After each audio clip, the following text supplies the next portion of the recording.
Welcome to the Integral Stage.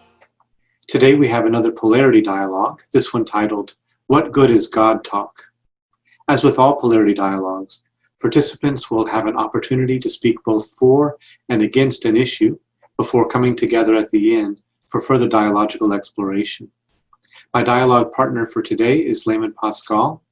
He will give a brief introduction to get us going. Layman? In the beginning was the Word God, and the Word was with God, and God was the Word God. Hi, I'm Mutton Chop Jim, and today we're going to talk about language and religion from a vision logic altitude and a slippery sideways attitude. Generally, I think we'll look at how we relate to inherited terminology, and specifically we'll explore the use or non-use of religious wording in developmental discourse and evolutionary communities. Does traditionally metaphysically laden wording open or close futures for us in a post-metaphysical sense? What are the potential theological implications of grammar? What might be the generative linguistic infrastructure of large and small collective renaissances in a manner analogous to the foundation of religions? Obvious stuff like that. So I've prepared a statement denouncing old-fangled traditional terminology, and I prepared another statement denouncing our impulse to use newfangled terminology. And I'm looking forward to exploring different ways of understanding words like religion, God, and faith in a specifically second-tier, meta-level, and integralistic sense. Integralish. Bruce? Awesome. Thank you, Mutton Chop Jim. I feel like we're news anchors trading off our Yes. recorded lines. And now live to Bruce in the war zone. Yeah, so I'm going to start with my negative approach first, and then we can just take it from there. I also have a statement, and so I'll give mine, and we can trade back and forth, and then kind of come together in some dialogue after that. As we approach the topic of religious language and the utility of God talk, we first have to think more generally about the question of terminology, whether, when we're interested in articulating a new philosophy or world vision, we should make use of widely known inherited terms or introduce new ones. Naturally, a lot of people criticize the surplus of neologisms in an aspiring philosophy or meta-theory as elitist or pseudo-intellectual or just putting up unnecessary barriers to understanding. But as Brian Swimme reminds us in his discussion of the new story of the universe, any new worldview that can be communicated and understood entirely using inherited concepts and vocabulary hardly merits to be called new. It might be a novel rearranging of the furniture. Maybe we even mount a table on the wall or hang a bed from a ceiling, but it's not a fundamentally new world space. In other words, if we are really concerned about overcoming limitations in past or present paradigms, which have proven to be inadequate or maybe even disastrous for us as a species, then we may be misguided to be too worried about commensurability or so-called learning hurdles between past worldviews and the emerging one.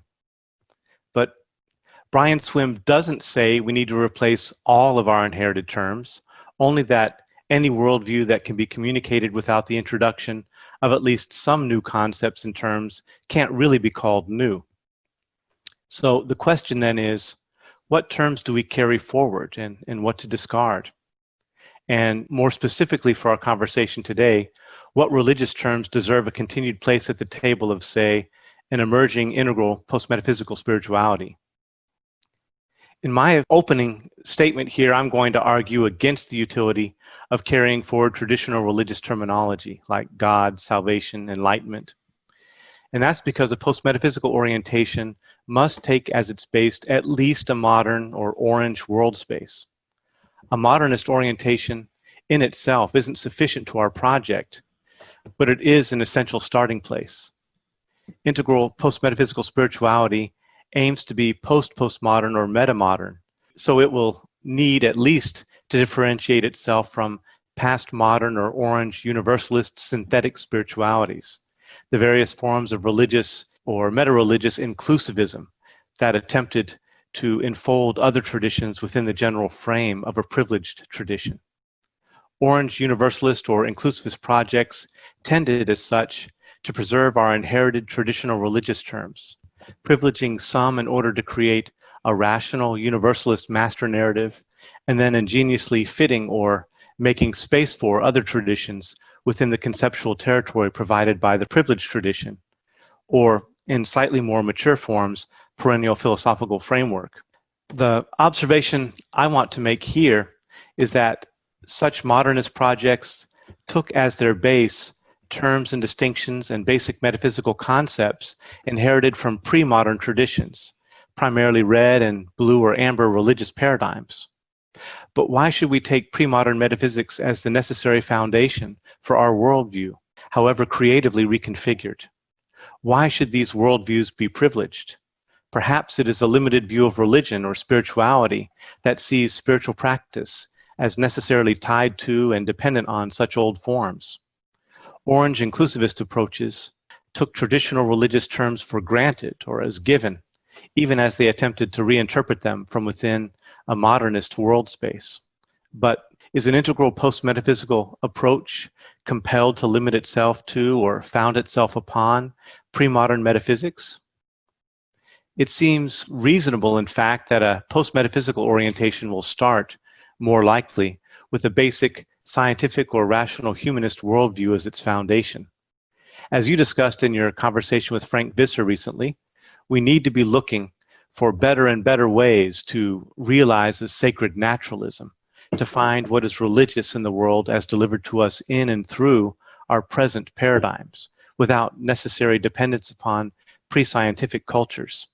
There's no reason to assume that the way that they carved up the world conceptually is in any way necessary to us now, even if we still want to carry forward their contemplative technologies. If you look at various philosophical analyses of religious language, you find what is an almost embarrassing profusion of theories. There are face value theories, analytic verificationist or logical positivist theories, non-cognitivist theories, use-oriented or performative theories, minimalist theories, and so on. I might get into some of these distinctions and arguments later, but if you survey the field, one impression you're likely to take away is that a great deal of effort is being spent to justify and re-justify and re-re-justify and re-re-re-justify the use of religious language within modern and postmodern contexts. Often it feels in quite revisionist fashion. By that I mean where philosophers argue that whenever religious people use certain types of language, they don't really mean it in the descriptive or referential ways that they appear, and that are almost surely demonstrably wrong within a modern scientific world space, but instead they are speaking only poetically and metaphorically, or to invoke pictures that can impel moral action, or to express prayer or praise without intending to say anything at all about objective reality, and so on. You have the sense of a constant jiggering and rejiggering of an outmoded piece of equipment, an old 8-track player, to keep working.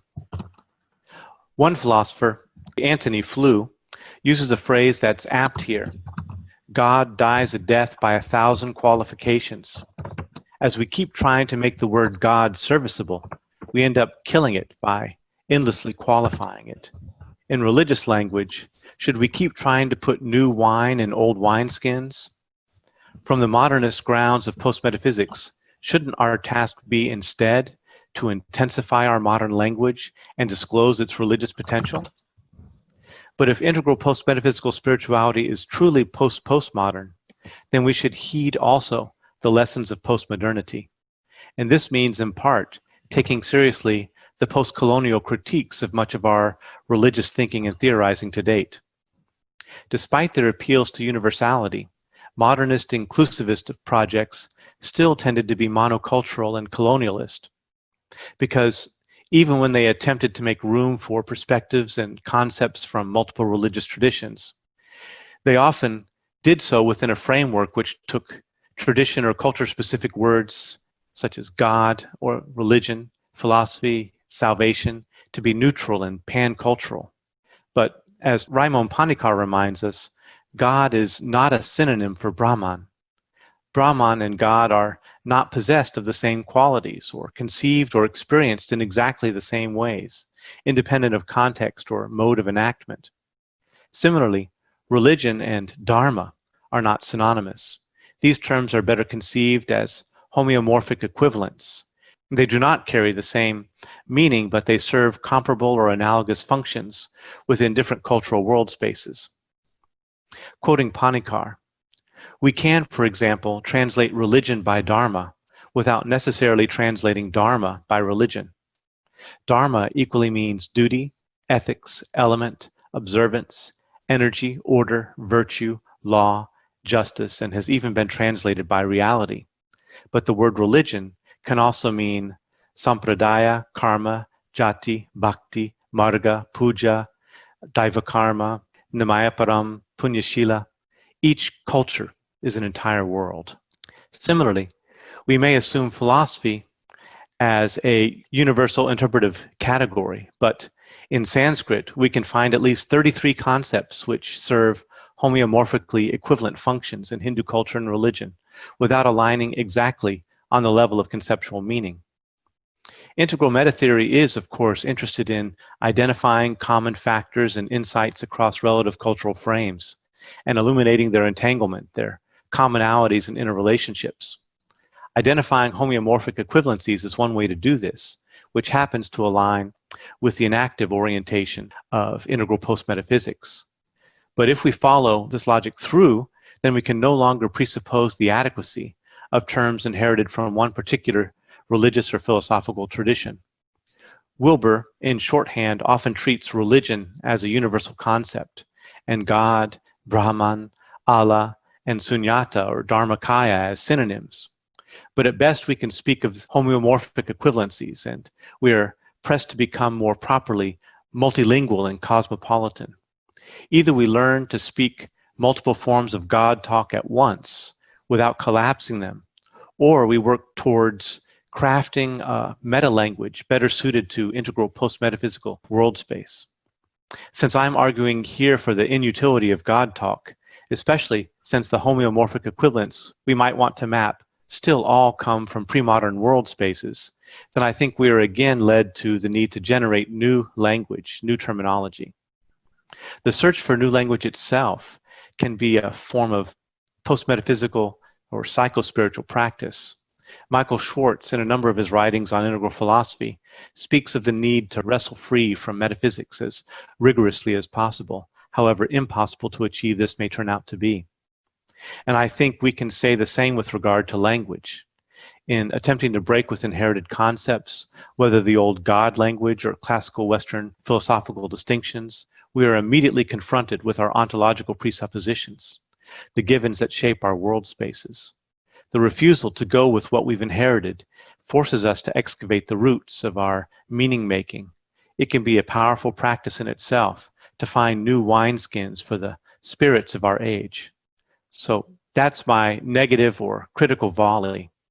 There are other reasons to challenge the usefulness of God talk or the wisdom of preserving pre-modern concepts in contemporary spirituality, and I'm sure you're going to get into some of them. To start us off, my basic points are that post-metaphysics, which finds its roots in the scientific revolution and the linguistic turn, one, should no longer consider itself beholden to the language games of pre-modernity, and two, should also wrestle itself free of the naive universalism of modernist inclusivist projects. Both moves suggest the need to come to terms with our past, to put away our embalming tools, and craft new terms for what is emergent and yet to come. And back to you, Mutton Chop Jim. That's great. I'm trying to overcome my natural tendency to catalog the points that I want to get back to in what you're saying. And just, I really like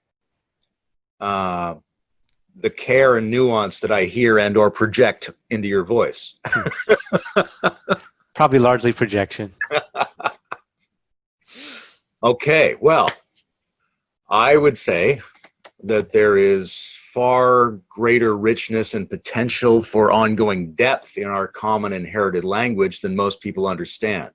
That it's not bound or even primarily rooted in the errors of previous worldviews, because many and perhaps even most of ancient discoveries carry forward. Our ancestors were built like we are, and they were not idiots. Many of them might have been wiser than ourselves, and their collective intelligence in adaptation to real and complex situations has curated a language that we would be foolish to reject or neglect. The habit, in my view, of all the wise ponderers throughout history seems to have been to dig more deeply into the suggestiveness of the words that they have inherited from culture and history and nature.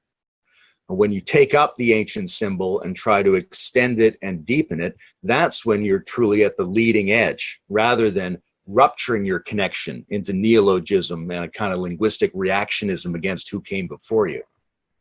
For example, we inherit a word concept like instantaneous, and then Einstein comes along and tells us mathematically that because there's a maximum velocity at which physical changes proliferate relativistically, no two events can be objectively simultaneous. Do we then get rid of the word instantaneous or simultaneous? No. What we've actually done is clarify it with greater precision.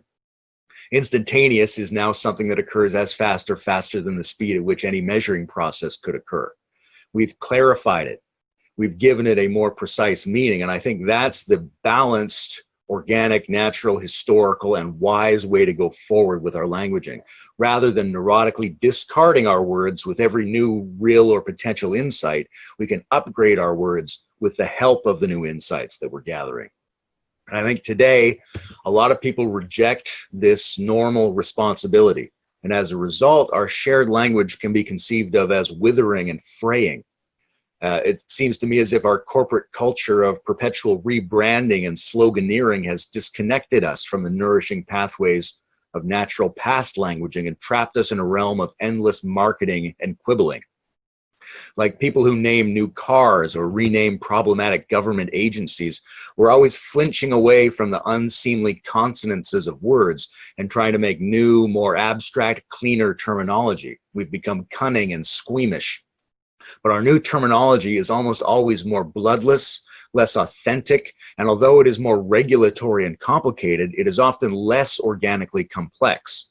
It combines fewer facets of personal and collective experience that have evolved over time. We lose poetry, vitality, and precision all at once when we start mucking about trying to make decisions about which words can come forward with us on the ark today or not. For example, we often ignore real racism while we're busy trying to keep each other from saying the word nigger.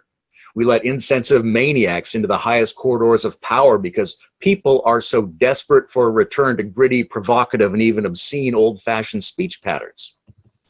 There are contemporary armies of corrective language control agents who claim that they are progressive agents of sensitivity, rebalance, and reform, but they seem fundamentally not much different than the oppressive, irrational, and dogmatic promulgators of courtly medieval speech. They are obsessed with every new fad about language, about who gets to be called what, and how that relates to social status or public perception, or how we're tactically moving our group project forward. These, to me, are limiting and limited movements that drive energy and attention away from the solution to real human problems, while reinforcing the subhuman delusion that we are computers reprogrammed top-down by our linguistic software. I think a lot of people today conspire unconsciously to create an age of perpetual linguistic anxiety in which putatively inadequate or contaminated words must be fought off as if they were the invisible devils who control reality. The word God is an excellent example of what I'm talking about.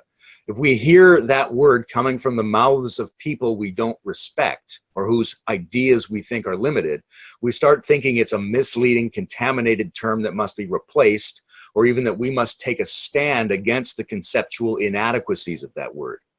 So we let people who we think are fools define our words for us, And then, as if we're backed into a corner, we complain about those words and look around for a little vine of new terminology we can climb away on. There's something cowardly about that. We've given up the battlefield before even engaging in the fight for the meaning of the terms. And so we then fail to do what all of our progressive ancestors did. We fail to embrace, feed upon, deepen, and enrich the words that connect us to the world, culture, and ongoing evolutionary history of who we are as embodied beings. Linguistic responsibility and adequate participation in our own culture of language requires that we take on every word we receive as our own and find our best definition of it from our point of view, and then argue for what that ought to mean, rather than flinching away from and giving up ownership of and inventing for ourselves some abstract, bloodless alternative little new toy words that are not much better than political correctness or corporate branding. God is a troubling and misleading word if you don't use it correctly. To use it correctly means to think and feel your own understanding of the highest possibility that can be referenced in language or cognition. It's to connect with everyone, especially your ancestors, who also thought and felt toward the apex possibility of their being. Thought to the limit of thought and felt to the limit of feeling. They oriented themselves, even bodily, toward a coherent excess that spills over from the integration of the faculties of being and allows an overtone, something greater than the sum of the parts, to spill back upon you and enliven you. So if you think of God as a word that someone else uses to describe their idea of the highest experience, then you're impious, you're an infidel in religious language. But if you give that word life by allowing it to describe what you feel to be the ultimate condition, then you are pious, aligned with the North Star, helping us collectively to make actual linguistic progress. And this great God or whatever is a point of existential alignment that allows people to interpersonally come together to produce more meaning and more capacity. The reason to use a master signifier is so that you don't have to do all the work yourself in your little mind. It's the master signifier, God, as an invitation to begin coordinating all the different species of knowledge and capacity that exist in a given culture and historical moment, so that we can start building a thriving new cultural field that might actually be up to the challenges we face globally, socially, and personally. Yeah, thank you. That was really wonderful, actually. You've convinced me at the outset, and we can just call the conversation off here. I see I've converted you to the priesthood. Exactly. Yeah, no, I really appreciate your you're invoking the deep time resonance of words and the potential that they can offer if we allow ourselves to be nourished by that without feeling that we have to be tied to that inheritance. That there's a creative carrying forward that doesn't forsake its roots and doesn't sell short our ancestors. I mean, I think that's a really great point, because we're often so ready to do that. So for my positive framing here, I'm going to offer a few complementary views, kind of trading off of some of the things that I've already mentioned, and bringing in what I think would be at least partially orthodox Wilberian perspective. So we'll see. So in considering the usefulness of God talk and religious language in general, we have to look to what it is that we're up to with integral post-metaphysical spirituality. What are we after? What are we trying to realize or enact? One of the strongest, or at least most persistent, criticisms of religious language in the last century came from the logical positivists. A.J. Ayer, for instance, argued that linguistic meaning is either analytic or synthetic. By that he means that it is essentially a tautology and can be demonstrated to be internally true, or by synthetic, that it is something that can be demonstrated empirically. If a statement is neither tautological or empirically verifiable, then it's meaningless.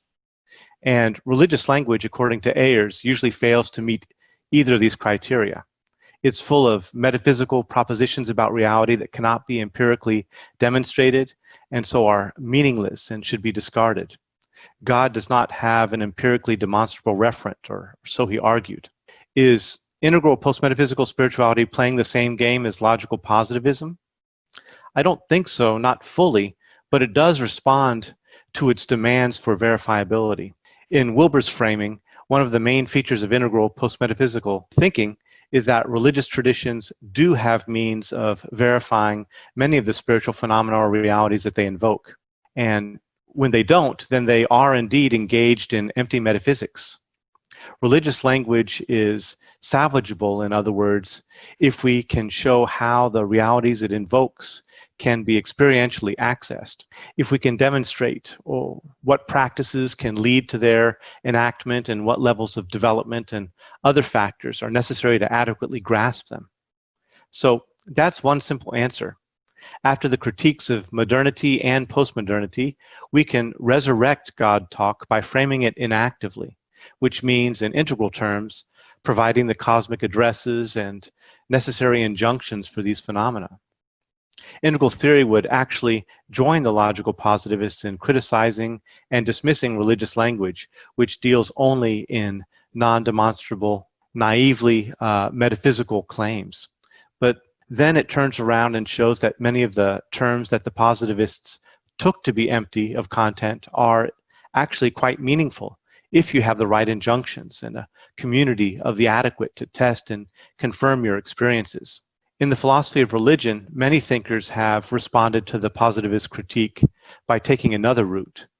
Rather than showing that many religious terms are actually verifiable with the right religious or spiritual practices, they argued that religious language is doing something altogether different from empirical science.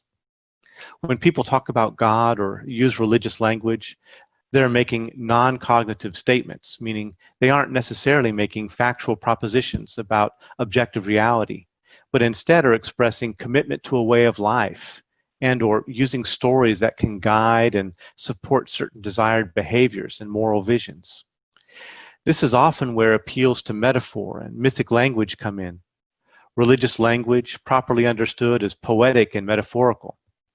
In Michael Dowd's terms, religious language is a kind of night language, a language of dream and vision, and should be distinguished from the day language of empirical science.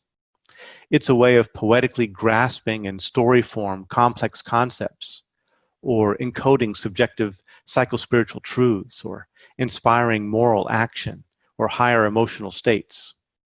And there's a reductionist way to read some of this. When religious practitioners make appeals to gods or various spiritual powers, entities, or processes, they're referring directly to non-religious phenomena. In other words, these terms actually refer to things that we now understand naturalistically and don't point to anything beyond them, even for the religious practitioners. And I think this relates in a way to what you talk about as colloquialism. So maybe you can touch on that or come back to that later. So in my earlier argument against God talk and the use of religious language, particularly traditional religious language, I mentioned that there was an embarrassing profusion of theories about the truth of religious language, what it is really up to. But that profusion becomes useful if we read it not as an attempt to account for what is actually happening or what religious language has been historically up to all along, but as creative ways for our time that we can justify and continue to deploy that religious language game. We can argue that religious language remains useful and powerful if we can acknowledge its various modes as codifying special states and phenomena that can be accessed through various forms of disciplined spiritual practice, or as non-cognitive use of metaphor and story to communicate psychological truths and processes, or express commitment to a vision, or to teach values and inspire moral behavior, and so on, or even as inactive in itself. For instance, Bruno Latour argues that the religious mode of language is not informative but transformative. A religious statement is true if it transforms the one who receives it and digests it. Similarly, the Anglican Bishop Rowan Williams suggests that religious language is a specialized form of language that puts thought under pressure, that brings thought to silence. Not in all its forms, but in some of its heightened modes, religious language takes the individual to the edge of what is thinkable. Paradoxical language, or koans, for instance, can short-circuit habitual modes of thinking and open a clearing where new insight is possible. An integral approach we'll take most of these claims as true but partial.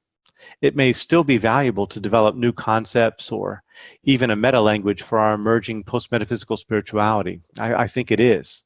But if we take all of these partial truths together, then I think we also have grounds for preserving and continuing to use pre-modern religious language.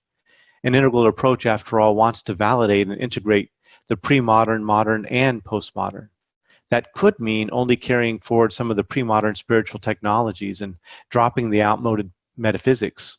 But if we're able to frame many pre-modern religious concepts injunctively and to cultivate a cosmopolitan, multi-tradition mythic literacy, and develop greater awareness around the multiple modes as well as the limits of religious language games, then I think God talk remains viable, not only viable, but desirable. We can return to it anatheistically. Ana meaning again or back to. This return to God after the death of God that is happening in contemporary religious studies. It's not simply a re-embrace of pre-modern God concepts. It's a return to the prepositional moment of indecision, in/decision, where we hover in that creative space before we commit to theistic or naturalistic, atheistic paths of meaning.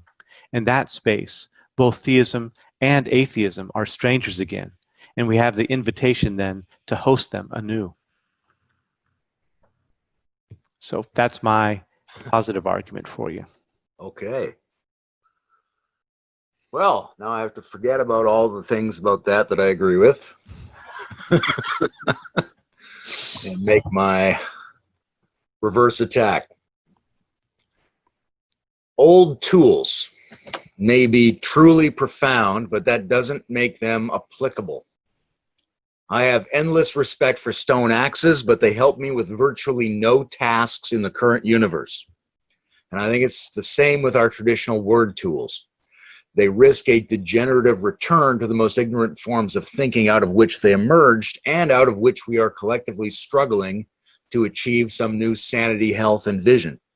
So as much as I appreciate the ancient utility of inherited word tools, they don't empower us in the world in which we actually live. And sensitive people today are constantly confronted by the fact that our inherited and standardized conventional words conceal significant contradictions, deceptions, and multiplicities. The word depression is an excellent non-religious example. Our recent psychiatric ancestors used that word to describe a syndrome associated with a specific set of symptoms, but today's brain scans reveal that some people exhibit those symptoms from lowered brain activity, and some people exhibit those symptoms from excessive brain activity. So if we prescribe the same drug to both groups, we get some radical successes and some radical failures. Our treatment is limited by the categories, words, and implications that we have even recently inherited. Old word tools are in general clumsy and need to be replaced by more refined, multifarious, more precise, and more functional terminology that continues to evolve in tandem with the growth of our knowledge and the depth of our insights. In ourselves, our own new understandings are most likely to emerge very subtly and very fluidly, especially at first, unconfined by the previous structures of our thinking. And those new subtleties need to be reinforced by new words and protected from being swallowed up by the metaphysical assumptions and implied common associations of the old words that we have that are already burdened with implications. We need to create a space to protect emergent insight, and we can't do that with terminology that we ourselves associate with old patterns of insight. So we must have the flexibility to constantly change our terminology and the responsibility to be generators of language rather than passive recipients of history. And we must have the courage to pursue the forefront of our understanding, even or especially where it seems to deviate from the clunky categories of thought that still constrain our solutions by haunting our terminology. And among the worst examples of this inadequate, anachronistic word tool set is the word God. If someone approaches you on the street and asks if you believe in God, you might be able to socially infer what this interaction is going to be about, but rationally speaking, they have not yet even asked you a question. There are a half dozen possible meanings of that word, and some of them are directly contradictory to the other meanings, like whether or not we refer to a specific racial or cosmological giant finite entity or a general invisible infinity. The gap between the finite and the infinite is the largest imaginable gap. And because that exists within the word God, it makes that word into a joke, a word with no real structure. They might as well have asked you if you like people named Doug. You don't have enough information to begin formulating an answer. You might love one Doug and hate another Doug. The signifier doesn't signify. What people bring up when they say God is something that can't be specified, but must be endorsed or not endorsed. And that sabotages language and it sabotages thinking. At that point, you're no better than an ant receiving a pheromonal community message inquiring if you're still absolutely loyal to the hive queen or not. So the sense of an absolute signifier, like the word God, is a demand for the sacrifice of your mind, if not also your life at times. And if God is real, nothing is impermissible. The symbolic overload, presented as the supreme meaningless symbol, is liable to demand anything from you. Save the whales, kill the whales, rescue the princess, rape the princess, kill the king, rape the king. It's very rapacious. And it's an indefinitely flexible sign of sacrificial overload, which inevitably comes at the expense of somebody's well-being and everybody's capacity for making reasonable human progress. And if you don't include the necessities of making rational progress, then you can't transcend that into the trans-rational or the post-rational. You'll always be pre-rational unless you make that effort and that sacrifice. So the word God, for me, even occludes the future of religion and spirituality by inhibiting our access to the truly trans-rational and reducing the most glorious and enriching dimension of human existence into mere language and obedience games. So I'd recommend everyone do what I do. If some terrestrial D-bag asks you about God, tell them you mistrust names. You'd be happy to talk to them about it if only they would describe it rather than naming it. Let the old names die. And if they can explain what they mean without saying the word God, then they might actually be talking about some real particular experience and or power that maybe you have also experienced and therefore should be included within your shared comprehensive real map of reality. That's my let the past die. That was great again, and you've probably convinced me in the other direction now. So I've got to remove my my saintly garments. Throw that away. I piss on you. Interestingly, what you mentioned at the very end there is actually a strategy that some people mention for salvaging God language, which is that God is a name. And it's invoking, a reality, but it doesn't describe, it's invoking a presence, but it doesn't describe an object. It's not meant to be taken as a referent to a particular object, but as more of an invocational word. I try to touch on that in both my positions. I mean, the Lacanians have this concept of the master signifier, which I think is explicitly a non-signifying signifier, right? Mm-hmm. So that it plays a role at the center or the apex of any linguistic system. So the question is that any good? Right? Is it provide us with opportunities because it's inherently uncertain? Or is it a scam? Are we being kept in a prison and the door isn't even locked? Right. Yeah, I think as with our last polarity dialogue, this one is probably going to be unsatisfactory because, we probably really strongly agree with all of the sides that we've just expressed. And, I do. I just want to speak personally, in that I don't use the word God typically in my own thinking, in my own writing. And sometimes for me, there's a little bit of an edge or a thrill, actually, of returning to that God language, because for me, it has been bracketed off and removed from use, and at least for a period of my life where I moved into a more Buddhist approach towards spirituality and framing of the world. I felt very comfortable being spiritual without any reference to God concept, but there have remained echoes and resonances with my past, my Christian roots, my Christian past. And there is in your earlier talk, that sense of the nourishment and participating in that deep current. There is a kind of a thrill and a joy to be able to kind of return to that and play in that space and to make meaning in that space. And I still feel that pull sometimes.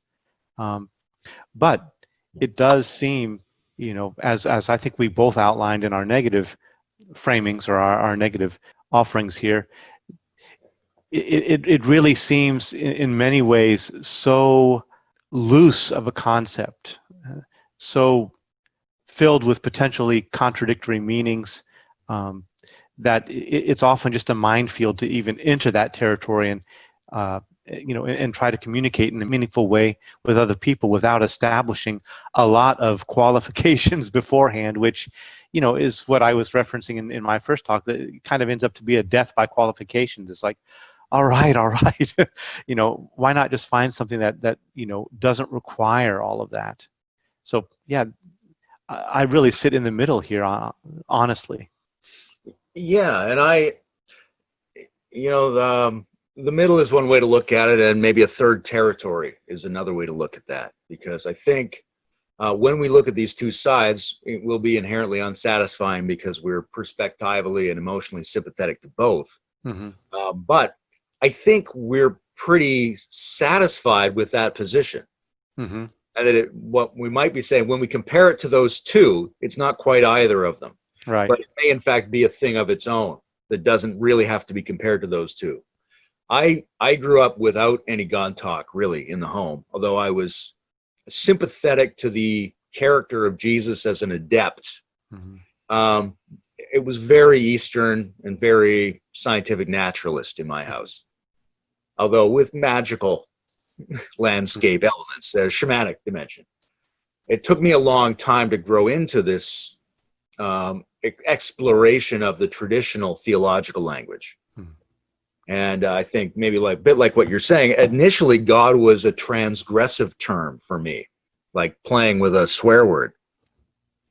But as I got familiar with it and started to get this idea that I expressed earlier, that it's not about salvaging something from the past that might be compromised, where as if I'm in the perfect position and they made a mistake. Mm-hmm.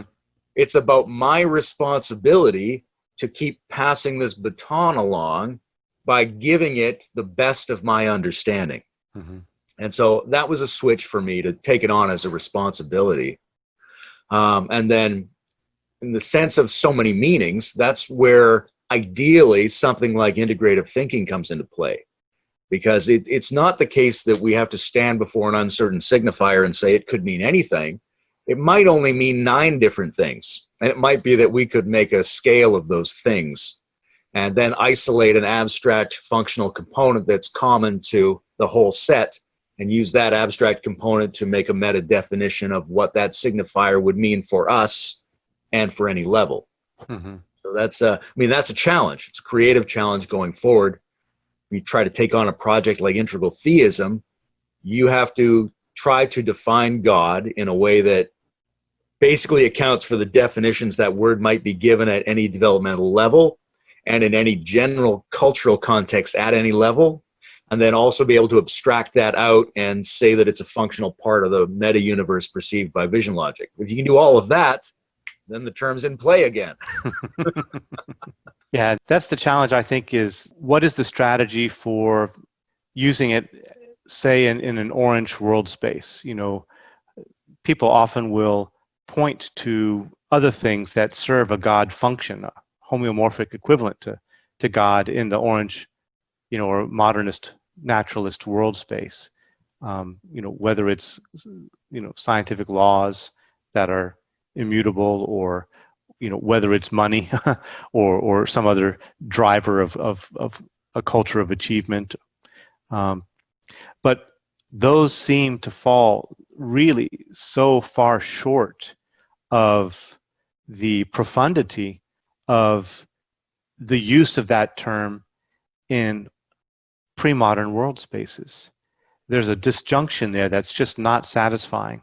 And so I think that's the unsatisfactory mining of the word God and the relevance of the word God in a naturalistic world space.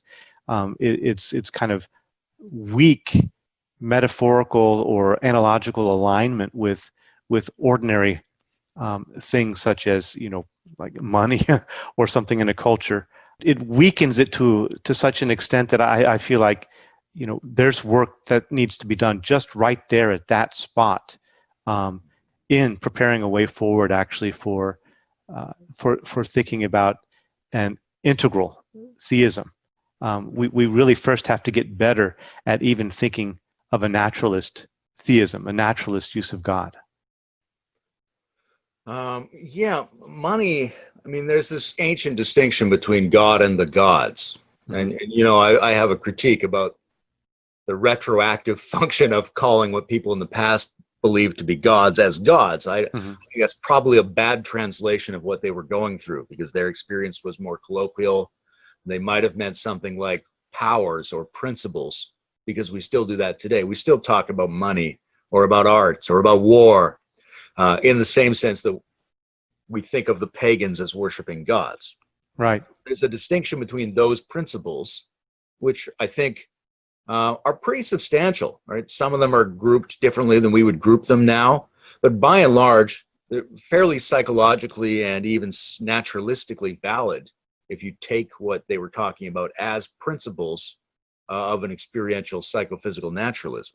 Right. There's this other term, an overarching term. We refine their concept to produce God in general. There may be homeomorphic equivalents of that. But what do we do with that one? And is it significant? And I think you can find at all the pre-modern or even some of the modern forms a really intense, profound, overwhelming, ultra-meaningful symbol. And do we lack something when we lack that ultra-meaningful symbol? Do we lack something personally in our inner developmental work? And do we lack a potency that is needed in order to form developmental communities if we lack the use of that signifier? Right. Yeah, I think that touches on what really feels unsatisfactory about the framing of God within, as it's been typically framed, where we replace it with homeomorphic equivalents of money or other factors in a society, is that we're actually in that case smuggling in the even earlier polytheistic forms of the gods to serve that function, and bracketing out or not really acknowledging the deeper, more developed concept of God that also we inherit from pre-modern traditions.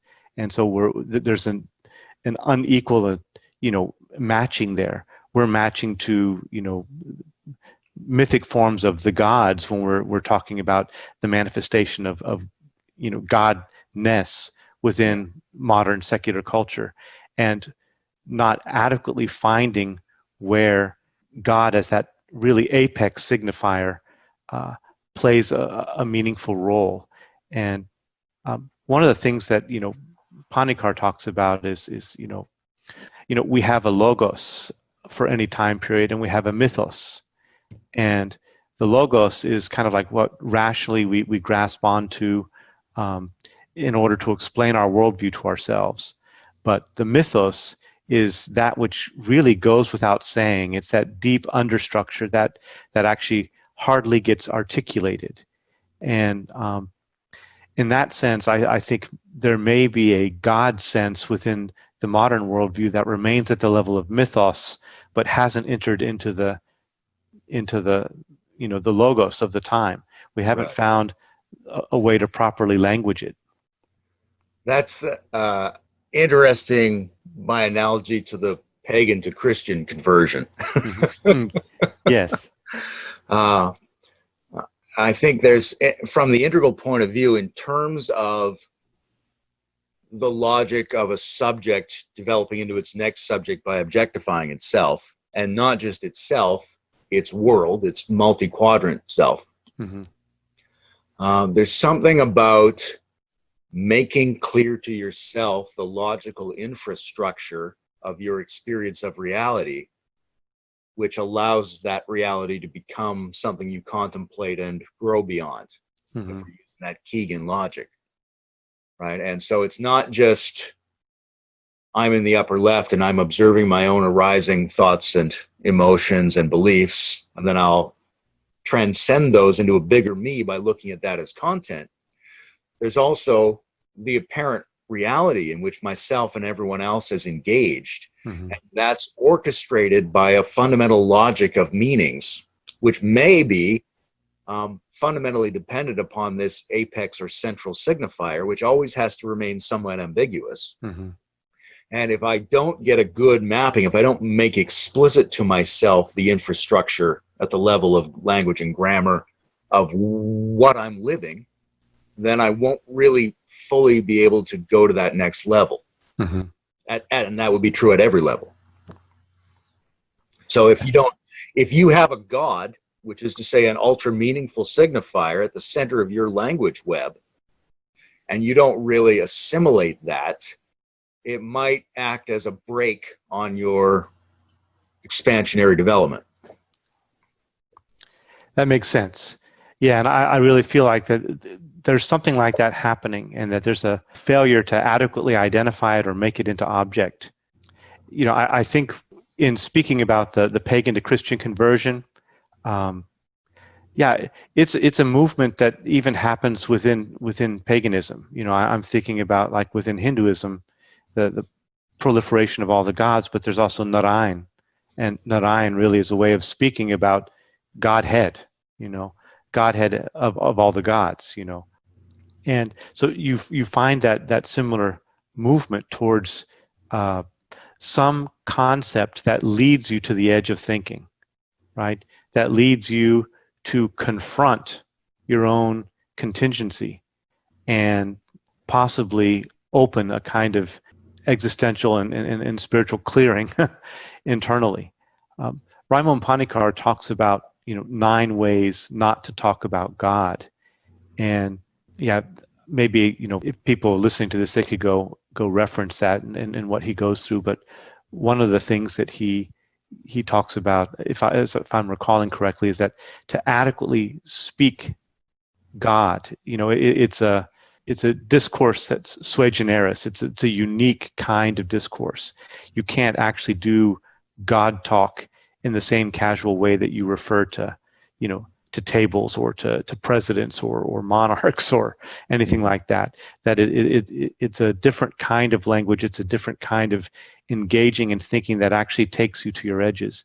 And for him, even to approach adequate God talk requires achieving an interior silence.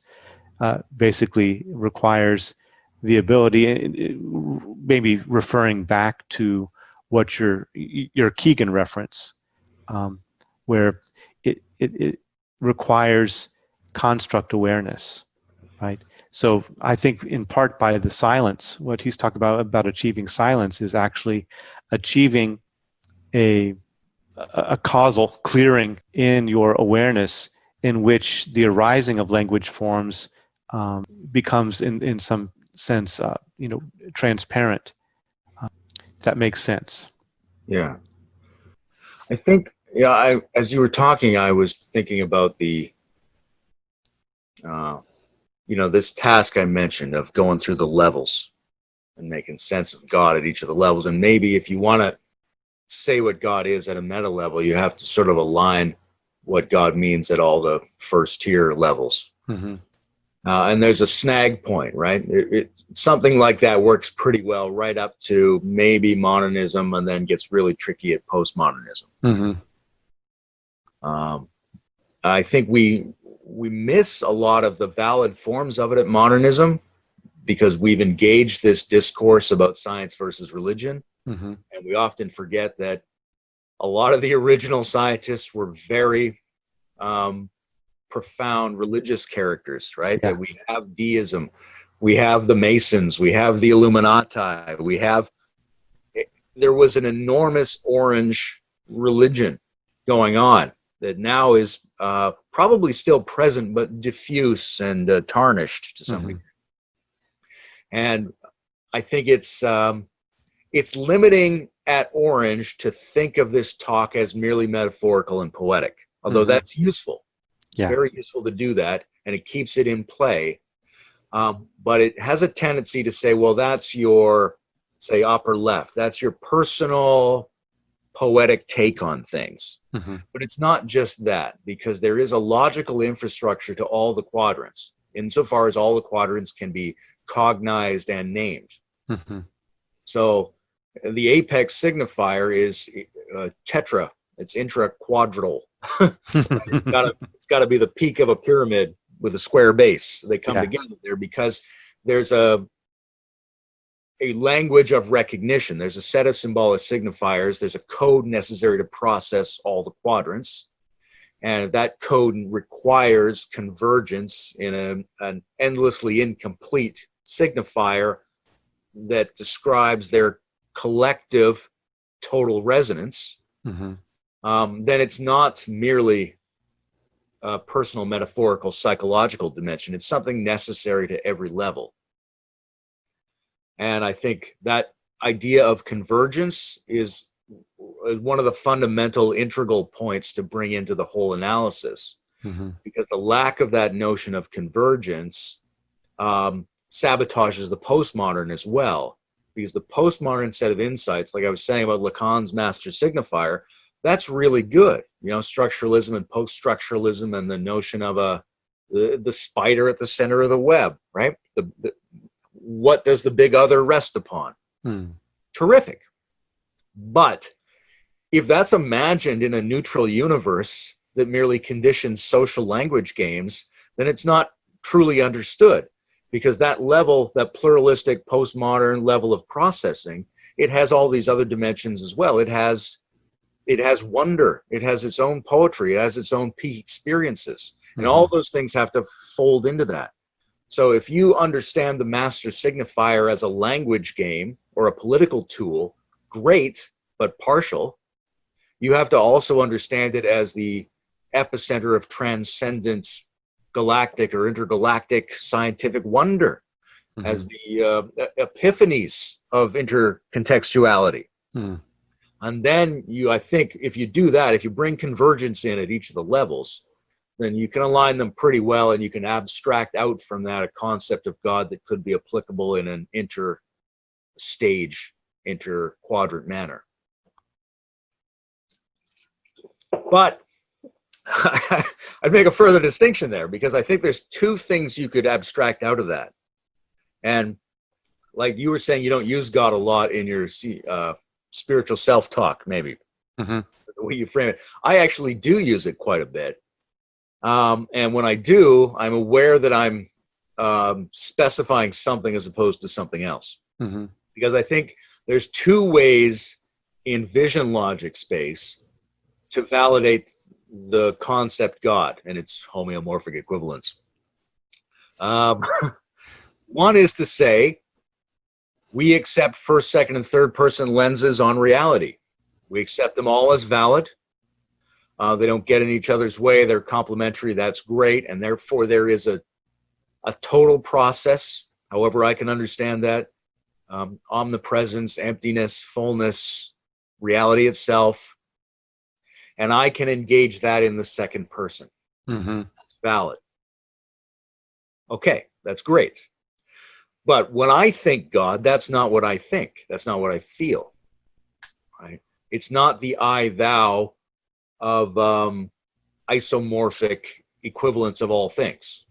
It's specific. It's God as a teleological entity, as a law, as the will of God, as a requirement, as a specificity, right? And so what I see is, like, I'm looking down the barrel of that convergent apex.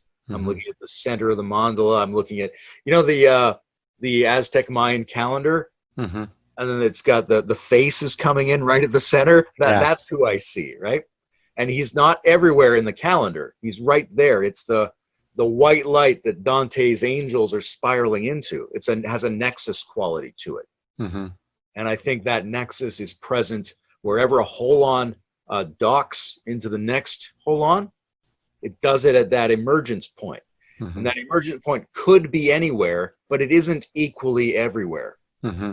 That it has a polarization to it. And that polarization gives it a quality and a desirability and a moral demand upon us to participate in that in the degree to which we feel that and see that. Yeah, that's beautifully put. And I'm thinking about your past conversation with Frank Visser and your attempts. You know, I'd like to see it happen if he's really open to that. Maybe he won't be, but to see, you know, where he sits spiritually.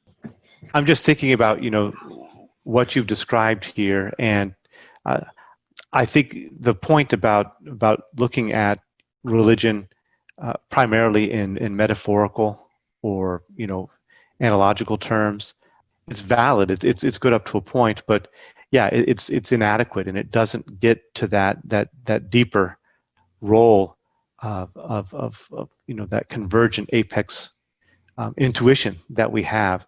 I think one place that we can look maybe in postmodern thought for that, I think Derrida was feeling his way towards that, partly in his invocation of you know, Cora, of that pregnant gap right at the center of things, but also in the invocation of the messianic, that which is, you know, calling from above, Yeah. and you know, that does serve as a point of historical and personal convergence and also reckoning. So yeah, I think work needs to be done in that area. You know, really, I think to give language to, you know, that site of convergence as a power. You know, that can be, you know, psychoactively operative in us.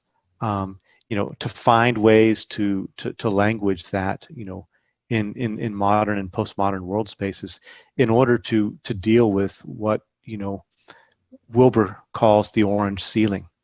Because otherwise, I think we keep coming up to this issue of, if we have second-tier thinkers or integral thinkers who are daring to transgressively, you know, reenact the God language, we're going to continually have this battle of you know, folks at orange and you know, green, seeing that actually as regressive, as a return to you know, pre-modern forms that are definitely outmoded, scientifically unnecessary. You don't need to invoke God to describe the process of evolution and everything that, you know, that Frank talked about.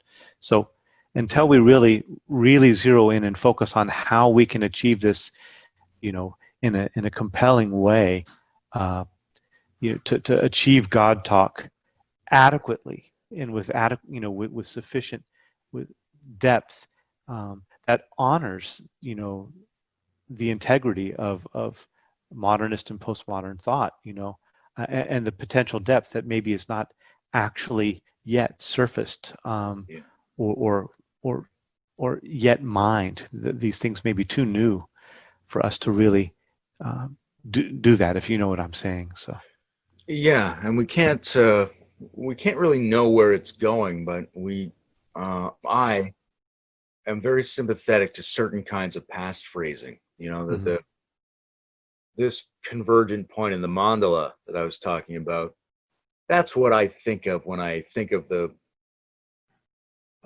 connective points in Indra's net, say, you know, or many of the ancient visual images, whether it's, you know, those drawings that were done for Dante's God, or whether it's any of those fantastic Hindu images, right? When they show you the cosmos, or even when they show you the regular yantras and mandalas, there's what's at that center. What organizes that space for us and reflects back to us our sense that all of that has a complementary coherence. And that complementary coherence it's too big. It doesn't fit in just us. It doesn't fit in any of the parts. Mm-hmm. It has a concentrated gestalt that we either align ourselves toward or reject.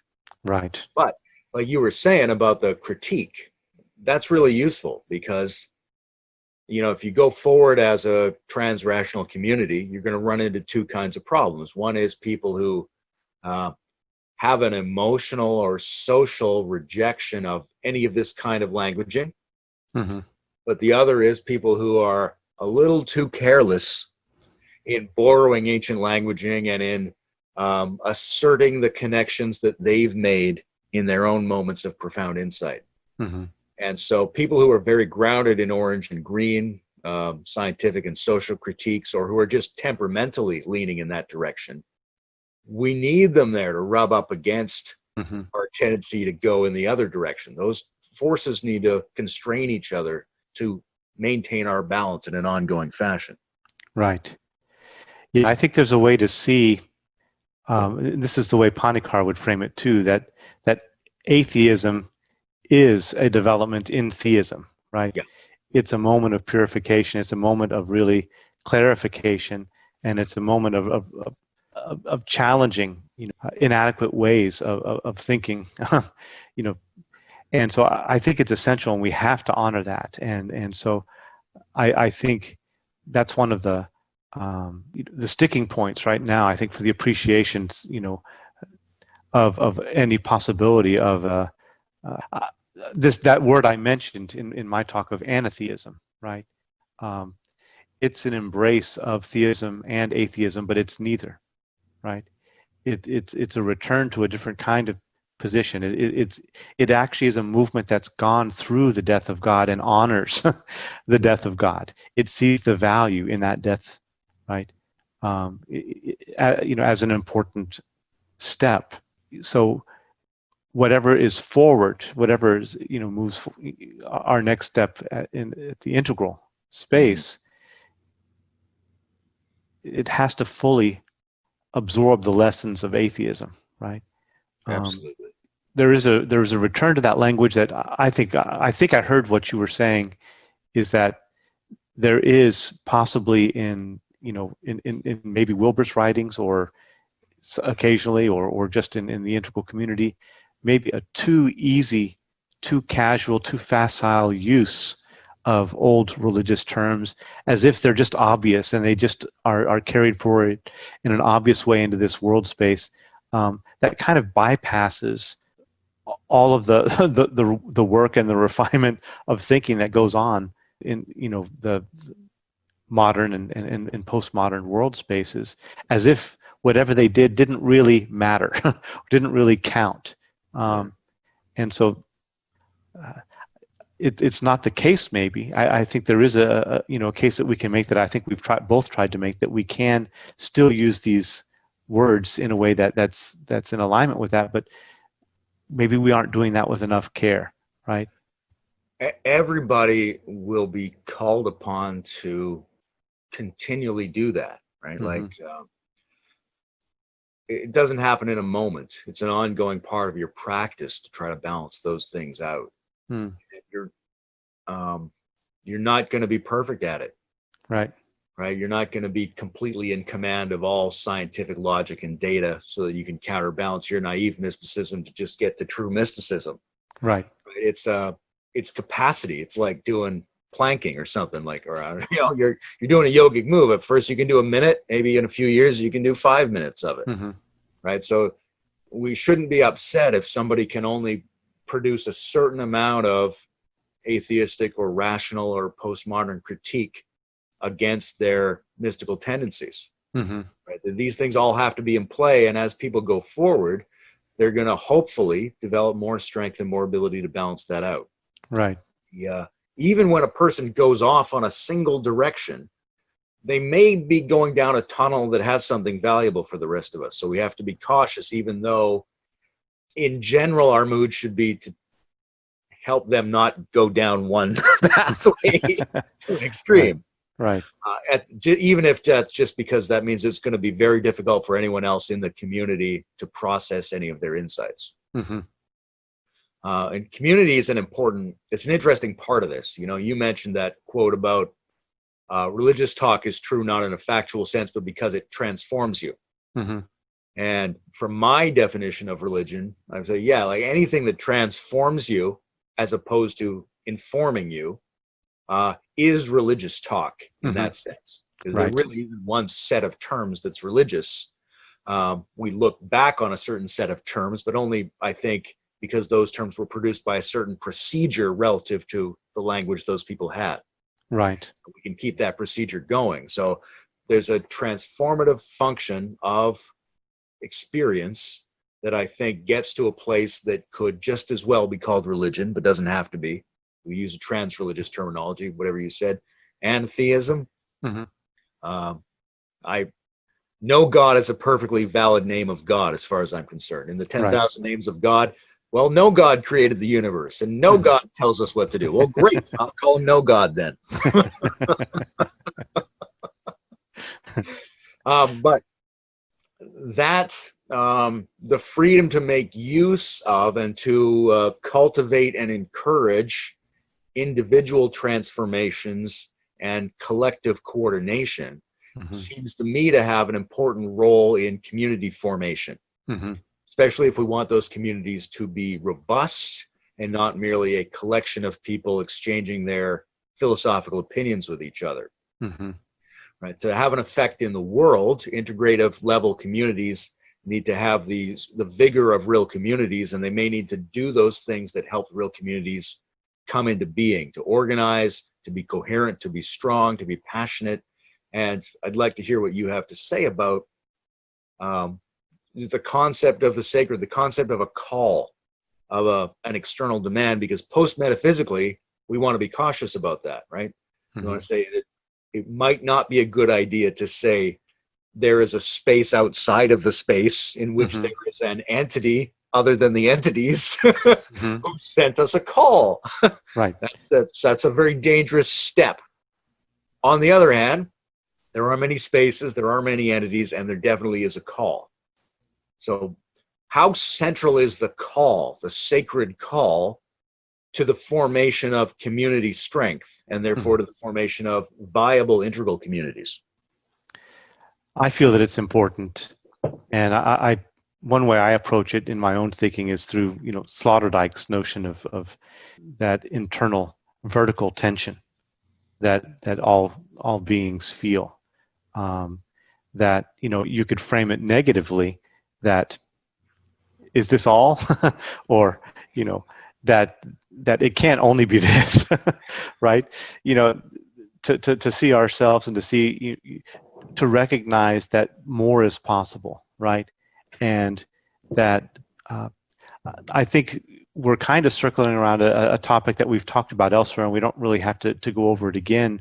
But the notion, particularly as you express it, of religiosity or spirituality as a generation of a sacred excess through the convergence of multiple factors and their integration.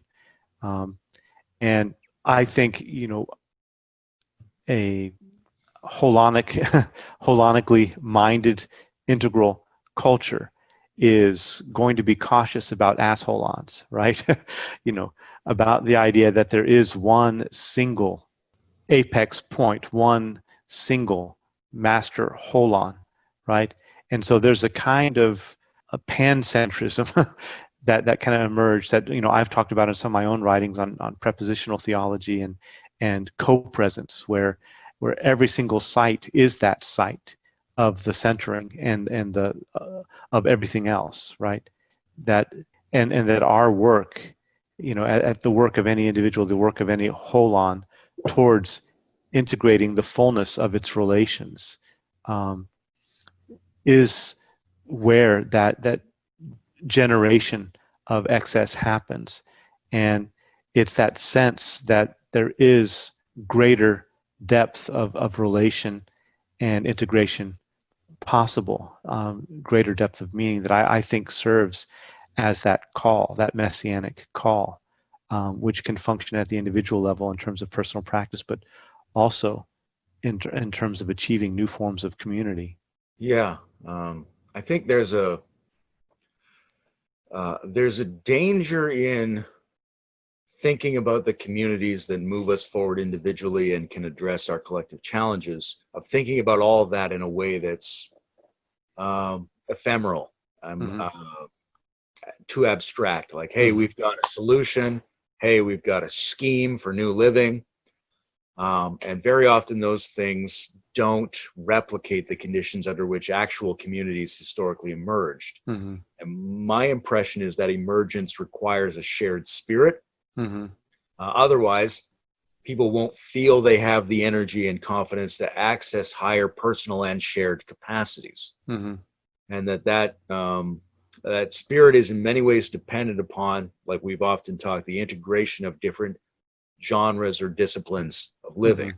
Many things from many different dimensions have to be brought together, held together, mutated together to create a style that serves the people and reflects back to them something numinous that they think of as a special spirit that they share. Right. And I think that's the engine. If the engine isn't on, that community's not going to do very much. Right. Especially on the world historical stage, which is the stage at which we could address, say, planetary level meta crises. So that's important. Now, in that process, historically, it seems like people in different areas of the world produced over time an awareness of an infrastructure that allows that merging to occur.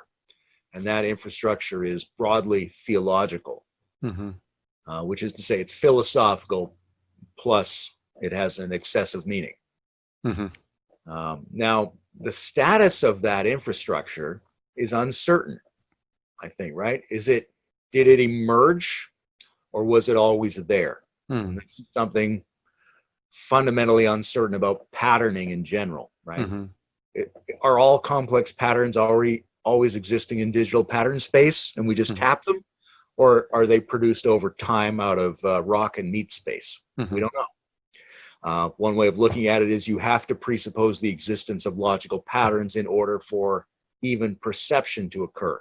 For there to be any world at all that's conceivable, you have to presuppose some logical substructure. And what is the epicenter of that logical substructure, right? What guarantees consistency and coherence to however extravagant or minimal a set of logical substructures you think you need as the involutionary presuppositions? What's at the center of that? Why are the logical presuppositions logical? Right? And that's become something like Chris Langan calls it logical theology. I think it's roughly what Descartes was talking about, right? Well, I remember being in university and thinking, what an idiot Descartes was. I can doubt my existence and the existence of God, no problem, right? But then you look back, you think, what a moron I was. You know, I'm like, he's like, when I'm 21, I guess I'm smarter than Descartes. Right? It's pretty easy to be flippant about the past. Yeah. But when I really got into Descartes, I thought, yeah, he's saying that the fact that anything makes sense means there's something in sense making that we have to be able to count on. And we have to be able to count upon it completely or there's no sense. And that's the God of the causal logical infrastructure of being. Now it seems risky to say it was always there and it came down into our forms, but it seems equally risky to say it was never there and we just built it up in a completely open space. Because I can't even how building up and how the open space could be without something that makes sense already. I don't know. Right.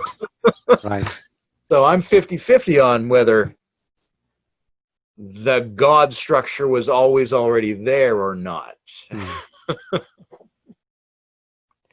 You know, Descartes, he went and thanked the Black Madonna for giving him his vision after he, right?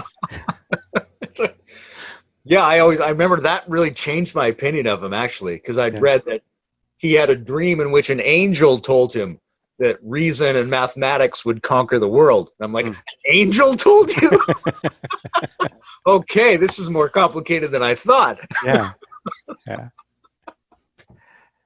I like that, and I think bringing that kind of stuff forward, it's not to, well, I'm not going to even say that. I think bringing that kind of stuff forward into our story, um, will enrich, not detract from. I think those are like hidden away like embarrassing little corners, in the modern narrative, and you could rationalize it away and say, oh, well, he was still embedded in a mythic culture, and so naturally interpreted that way. But yeah, sure, you can go that route, and I think there's another way to just like bring all of that forward in a way that that's exciting, that reveals the complexity there, that we don't have to just the fact that happened for him, we don't have to automatically treat it as a regressive holdover in him, Yeah. right? How can we interpret it? And I don't want to open up another long line of inquiry around that. I think we're at a good time here. We've been almost an hour and a half, and as friend David Long had demonstrated to us and told us, be careful about how long you go. So anyway, yeah, I really enjoyed this talk and exploration with you, and I don't know if there's anything else you'd like to add, but I'm thinking, I'd like to definitely invite anyone who's watching this to weigh in with where you sit with all of this, and have we been I can imagine already that for some we've maybe ventured even a little bit too far into entertaining theistic possibilities. But to me it's a rich territory, and as I said, I think there's a lot more to be done even at bringing out the fullness of a religious sensibility at Orange and Green, in the sense that we're talking about often, which is that deep mining and integration that can happen within a space that generates insight, that experience of an insight into that excess. Yeah. Anyway, that won't keep circling around that. Yeah, I love this conversation. Yeah, intellectually, it excites me, but also every time this ultimate virtual center of the mandala, great hole-on signifier is mentioned, something happens to me. Mm. And I feel like it's something good. It's Mm. like being polarized to a magnet, whether or not the magnet's there or not. Mm-hmm. So I feel it's productive, right? There's a big part of me that relates very strongly to historical characters who devoted themselves to God, if what I'm experiencing is what they meant by God. Right. And that kind of framing where you say, listen, what we mean by God could be called God or not, right? Just like what we call religion doesn't need to be called religion. It could be called something else. Mm-hmm. Might just as well be called social coherence or renaissances or whatever it is. But I think there's a way to validate things, and that validation requires us to use a frame that says it's not precisely what you think of this thing as meaning. You could mean the opposite, because we're describing a more complex structure. Mm-hmm. And maybe you want to invent new terminology for that, or maybe you want to invent a new meaning within the existing terminology. Those are both really viable options for language in general and for religious language particularly, as long as we have that frame and that sense that we actually can think about and take that risk and maybe get somewhere. Yeah, I really resonate with that, and I'm being halfway facetious and joking by wearing this garb, even though I am really an ordained minister now. I heard you did a wedding. Yeah, I did that wedding. But there's part of me that always has sought that man of God life, not in really the traditional sense ever, but as a life organized around a particular mode of intensity, and a particular willingness to push towards both the limits of what is thinkable, and towards the possibilities of greater self-harmonization and coherence, and and coherence with the world, with others. That life, that process, a life organized around that process is still compelling to me, even if we strip away, all the traditional religious language, as I argued in the first part. That I'm totally fine with that. We can do that, or I think we've made good cases why this language is still really rich and resonant and actually has that transformative potential, engaged with care. I agree. Awesome. All right, well, thanks a lot. Yeah, great to talk to you today.